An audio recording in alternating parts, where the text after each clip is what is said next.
So mga kulot, sa buong adlaw, November 11, shout out sa tanan-tanan nagplano kami nga magikop sa sabaw. Ginabalik-balik ka namon diri sa RNS Patahan.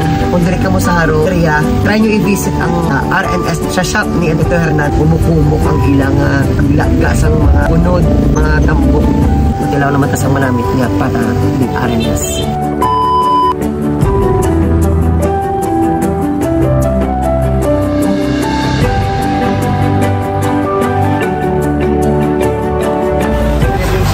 Ito Hernan, mga kulot.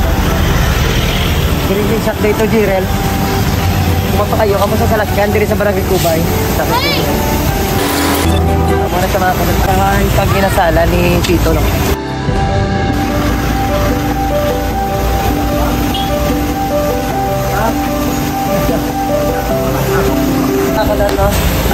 Si Tito Lucas, no? Siya ni Galuto. Siya nagtilaw kami diri sa Miyana Patahan. Di ba namun mambal nga namin, pero para sa amon the best. Kani kami sa Haro, diri kami permi kakadto kay Tito, no? 4 to 3 times a week kami kakadto diri sa iya kami naluto. Kung magkadto kamo diri, dasing na dito tulon, Jollibee, Pasulod, sa shop ni Hernan, sa Magna kayo sa Salakyan, no? Tito Lucas, shout out sa iyong family. Diri sa Barangay Kubay, sa shop ni Hernan, no? Diri sa RNS Patahan, Inasalan.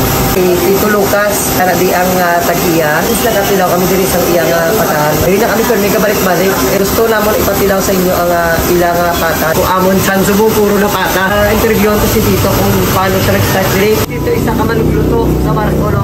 Sabay man ako ano ang imong mga ginagamit sa imong mga pagluto para magnamit ang imong mga luto diri.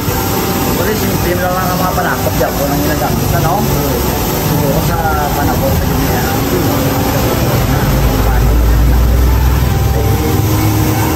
Mga tuwa ko lang sa bulan sa singa gusto. Pasalamat mo na share man ang pata ko. The best ko yung pata sa Haro. Ang natilawan na mo. 3 times to 4 times a week kami kakadto dili. Ano pa yung nabaligya mo dito? Mga dinuguan. Ano pang bahay, oh? Mga kulot, may mga laswa natin sa ungisa, no? Laswa, gata, munggo. Ang sari-sari, lutong bahay, gid. Try nyo diri sa sa kay Tito Lucas. Ano ka di ka open to? Bali, 9 sa aga. 9 to 9 mga kulot. Everyday na to, no? Monday to Friday. Monday to Sunday.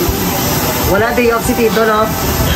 Kung gusto nyo feel sa mga luto ni Tito, visit lang mo diri sa RNS Patahan, Inasalan ni Tito Lucas. Ano mo para sa mga viewers ito? Maka-chimpo ka mo. Ay malang ko diyan doon, no? Para matilawan nyo man ang dato sa pata. Salamat, please. So yung mga kulot, no? Salamat kay Tito Lucas, sa pamilya. May lang tagaan sa maayong lawas, sa bakod at daw yung pagluto. Gilabi sa tanan na kawan ang masakit ni Tito, no?